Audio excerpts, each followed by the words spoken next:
Hey guys, we're back at the Georgia Museum of Agriculture. You can watch the first video to see a little bit more about what's going on here, but we're at the Turpentine still. It's right behind me. They're getting ready to do what they call let it out. That's to let all the rosin out of the bottom of the still. It's very, very volatile and it can explode. So if you see behind me, fire truck, guy in turnout gear wearing his air pack, it's the real deal. So we'll explain real quickly what we're about to do. Apologize if this goes on for a little while. Hello Rob. This is one of those things you just can't mess around with. You can't rush it. So they're getting ready to put the fire out. So there's a burning fire underneath, and it's still burning. And so what they're going to do is going to pull all that out, put it in a metal bucket, make sure the fire is put out real good. The reason being, when they take the top off the still, a huge amount of very volatile fumes are let off because turpentine is very flammable and it's heated. So now it's already in a gaseous state. So you could have a big boom here. So they don't want any ignition sources. So much so, let me turn the camera around here. So the fire is under there. The kettle is in there. There's where it distills off. Don't know if you can see, but that building back there is the sawmill that Keith works at all the time, Keith Rucker. They've actually shut the boiler down over there too. They don't want any sources of ignition over here. So apologize if this goes on for a little while, a little longer, but we can't rush it. But I don't want you guys to miss it either. So it's kind of one of those things that, you know what I mean? It is what it is. They told me they were getting ready to let it out, so I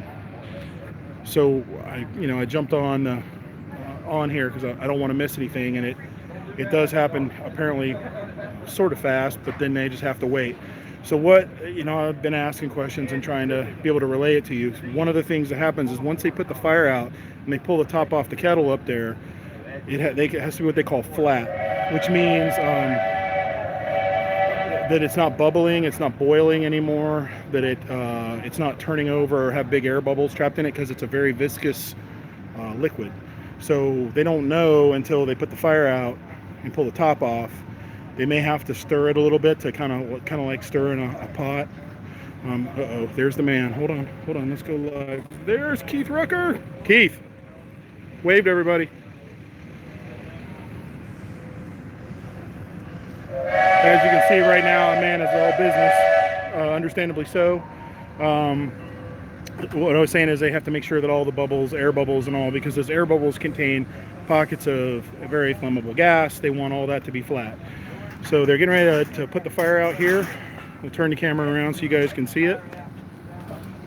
That's Keith Rucker right there. He's getting ready to get the stirring stick. And these guys down here are going to pull the fire out.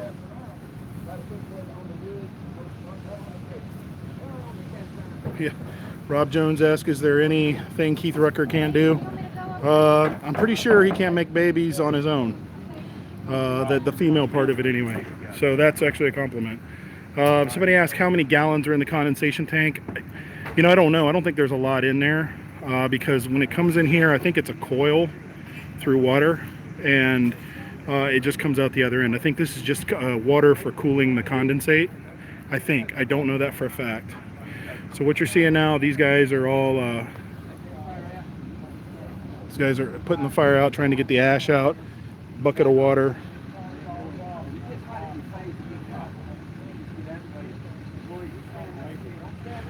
That's Brock. You might have seen him from some of Keith's YouTube channels. Young man's a big helper out here on this.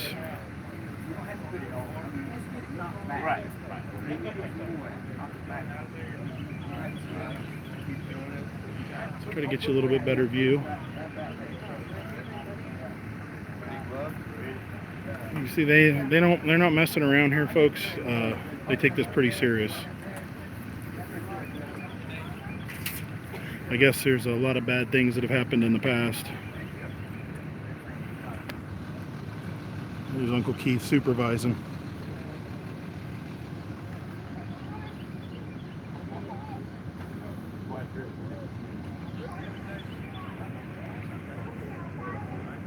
Somebody asked how's the weather. It's about almost 90 degrees here today. I would say 88, maybe 90.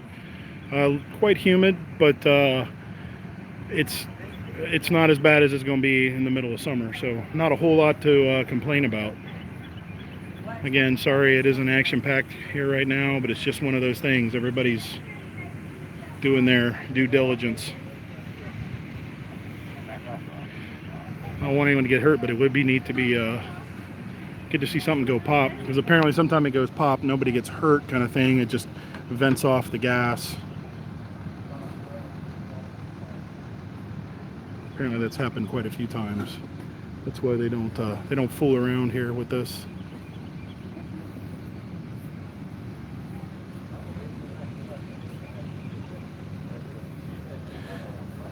Craig, yeah, it is cool, man, because really there's very, very few places that do this left in the world. I think it's super neat.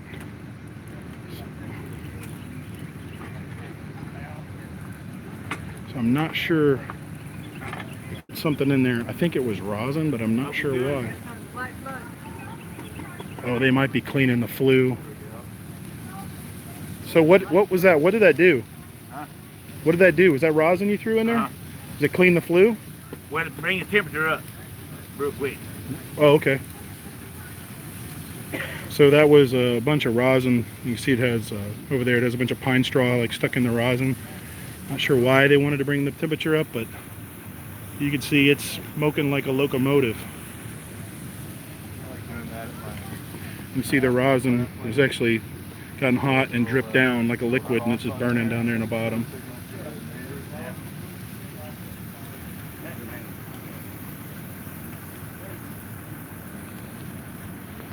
So those of you that are just tuning in, I see the number of people watching going up. Here's the dealio.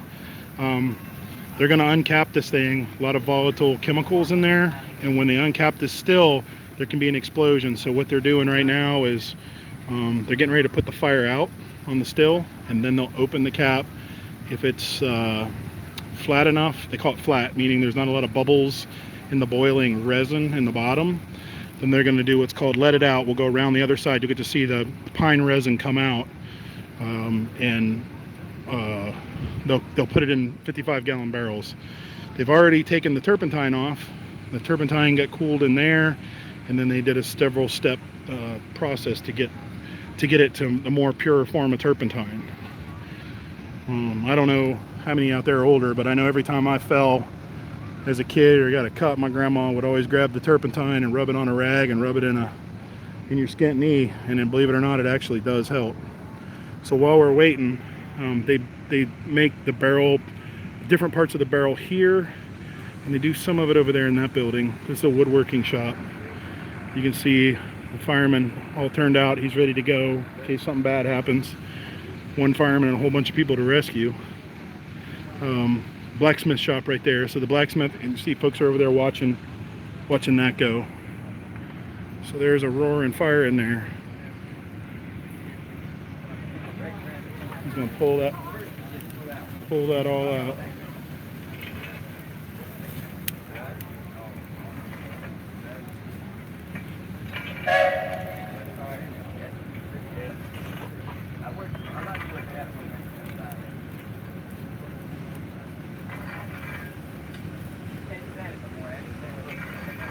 So what happens here, for those of you just tuning in, they want to extinguish all the fire so that there's no ignition source when they open the top up there. So he's using a scraper, kind of like I would call it similar to like a stiff rake you'd use for gardening or whatever.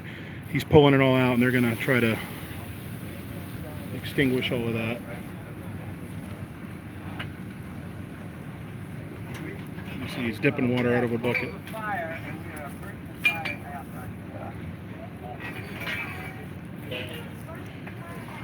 And so there's a copper kettle that's just below that fire, and what they explained to me is that copper kettle is not surrounded by brick. Air can go around the copper kettle, so it's heated around up to vent out the chimney out the top. There's Keith. He's supervising. I do have to say though, if I ever had an end of the world team, that guy would be on my team. Be like the A team, only with Keith Rucker. For those of you who are old enough to know about the A team.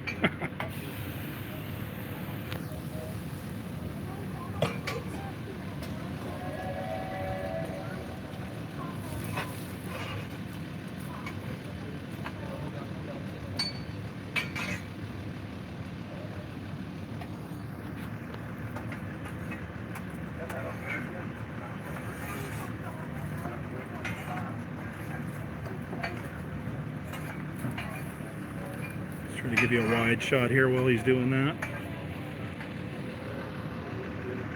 Wide shot. There's the actual museum building up there. They have a real nice museum, like a regular museum.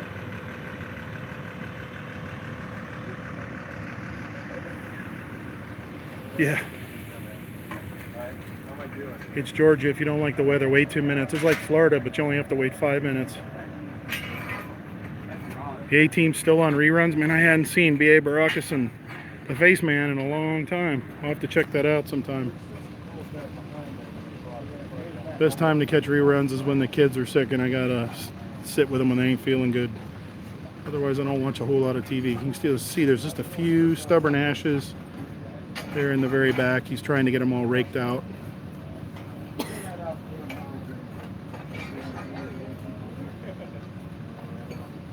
So those guys that are just joining in, again, sorry it's a little slow, but this is the real deal. There's no editing that I can normally do to speed it up, but I wanted you to be able to watch this live. There's no post edit that's going to be done. So this gentleman right here, I don't know his name, but I've been here all day watching him. He's the master at this.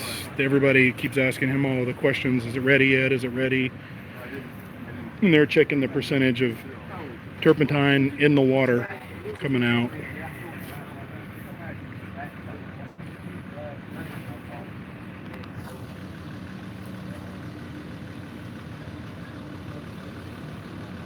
So I don't know who else does this in the world. I'm sure there's a turpentine still left in the world, but there's not very many.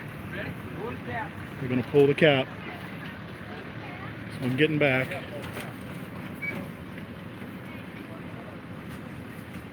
You see all that? I don't know if you can see up under there. All that is vapor. And Uncle Keith says it's flat. Real flat, no foam. No foam and no real flat. So we're going to come around here. And they're going to open the gate.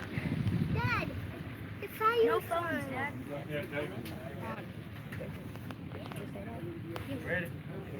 Dad, they sent. Real flat, no foam. So he's cranking the gate. It's very hot liquid. Very hot, very sticky liquid coming up.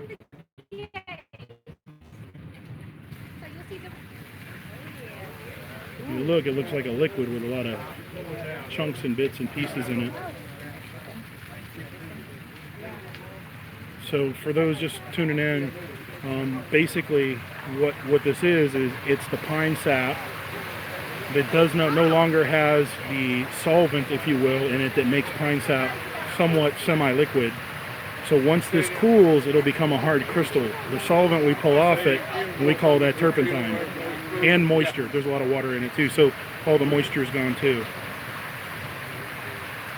So you can see this up close in the first video I did, but right here is like a big piece of hardware cloth, like a quarter by quarter screen that catches all the leaves. And then underneath that it looks something similar to cheesecloth. I don't know what it is, much finer concentration, and how does it smell? Honestly, it smells a little bit turpentine-y, but it's not overpowering at all. It's not strong. But anyway, this cheesecloth catches even more of the nuggets, and then it falls down into a pit. And these guys have been making barrels over there in the barrel shop. You can see they got all the barrels lined up. They're going to start scooping out the pine pitch, which is called rosin. I'm really surprised at how fluid-like it is. I expected it to be much thicker. Let's see if I can zoom in on that for you. It's very watery, like 260 degrees.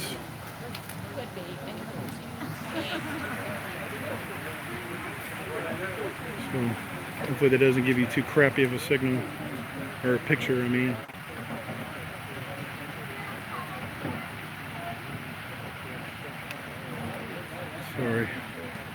Sorry, y'all, I'm doing the best I can here with a cell phone. So right there is what they call the gate. Let's see if I can zoom in on it for you.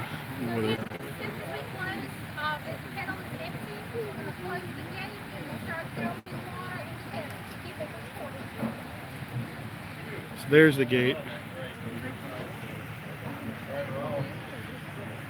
So the lady up here basically, she's telling us that once they close the gate, they get all the liquid resin out of it. They're going to put water in it, and that keeps the copper from warping, I guess.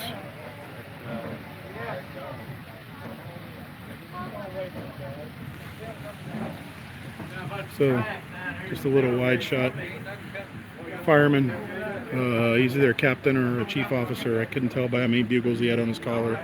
He had at least 2 or 3 on the fire truck there. I don't know, didn't have any lines on the ground, so apparently they think we're just being crazy, or it wasn't something they were super worried about. Looks like he's reaching a tool inside there now into that gate and like kind of pulling out the solids that might have, you know, settled to the bottom. You can definitely see leaves and schmutz and schmoo coming out of it.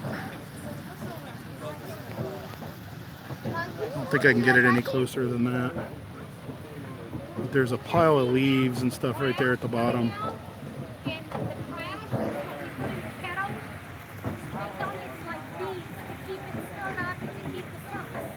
We'll release the schmoo. Apparently you're an AVE fan, huh?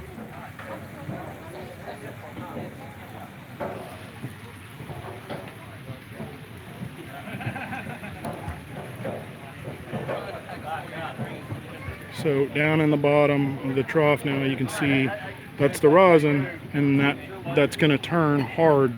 It looks like amber. It's a hard crystal, and they'll start scooping it out of there.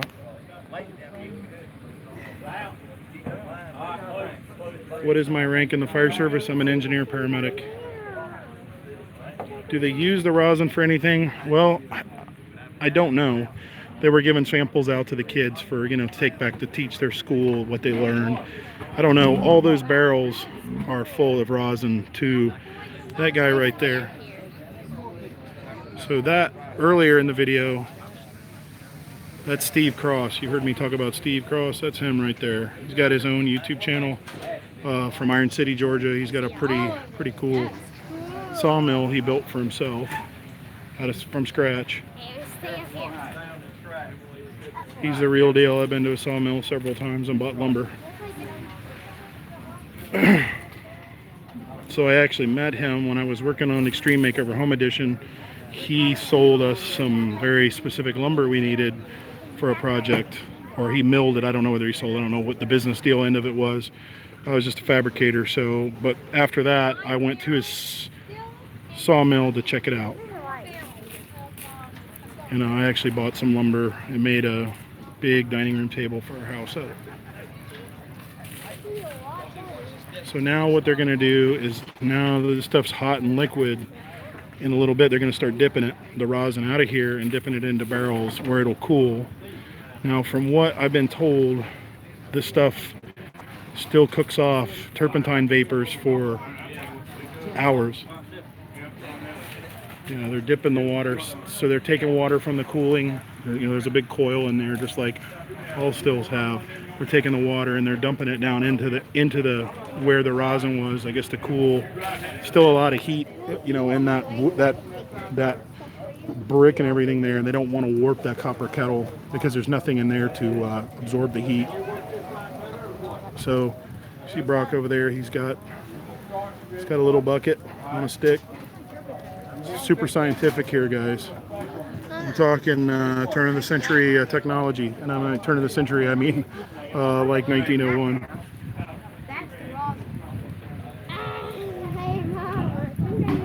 Now I can assure you, if that rosin hits your skin, it's going to take the flesh right off you.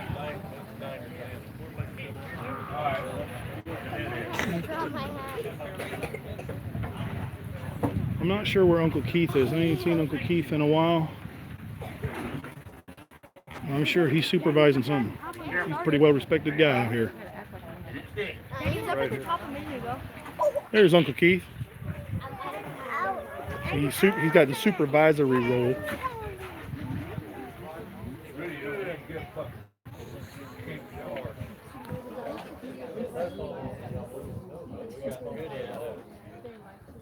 So I'm not 100% sure because I don't know the exact chemistry, but I believe this is used in was used in making gunpowder. You want me to take some pictures for you if you hold my legs out to pictures? So part of the reason that I come to these things is right here. Oldest, youngest, middle, beautiful wife. But I want these guys to be exposed to this kind of stuff. Not that I ever want them to have to run a still. Well, you know. Anyway, this kind of still. But I want them to understand how it works because I think it's so important that we don't ever lose this skill. At least the knowledge of this skill. So if you look, it looks like they're going to fill some containers. There's Uncle Keith filling some containers. So you could go to your your local elementary school and get green beans in those containers, or you could buy turpentine or rosin. I mean, whatever, right? Now, interestingly enough, as a boy, my dad's now 82 years old. He used to cook with this stuff, and it would be in a big, kind of like a Dutch oven looking thing. It would be a solid, and he was so somebody asked me, is it the same kind of rosin they use on violin strings? I think so. I don't know about solder. I would imagine there's a chemical makeup in it, but I plead ignorance. I don't know that. But my dad would have a Dutch oven with this stuff as a kid. And right, it would be solid. He'd put it on a outdoor stove, heat it up till it was a liquid. He would take potatoes, wrap the potato in aluminum foil real nice and tight, and just drop the potatoes very carefully, of course, down in the rosin.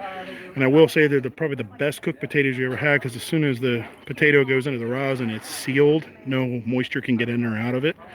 And so I don't know how long he cooked it for, but I remember him cooking them. Basically, it steams the potato inside its own skin. You take them out, right? Put them, with tongs, take them out, lay them out on a table till they cool, and then you just cut the crusty aluminum foil from around it. It just peels right off, and then the best cooked potatoes ever. And he always called them rosin cooked potatoes. So essentially what we're doing here is just, they're going to barrel all this rosin up. Apparently they're going to do something with that over there. I'm not sure what. Oh, they sell it? So I guess you could buy it. See, that's what happens when you have this, take your 8-year-old to this kind of thing. He's already figured out they're selling it. Maybe he'll figure out how to sell some of my stuff and I don't have to work so hard, huh? So if you look over here, there's the shmoo, which is the bark and stuff. There's the screen. They've turned the screens upside down so that while it's still hot, all the stuff falls out. And then they're trying, I guess, to get the cheesecloth or whatever out. Right. Let me pull out the zoom here.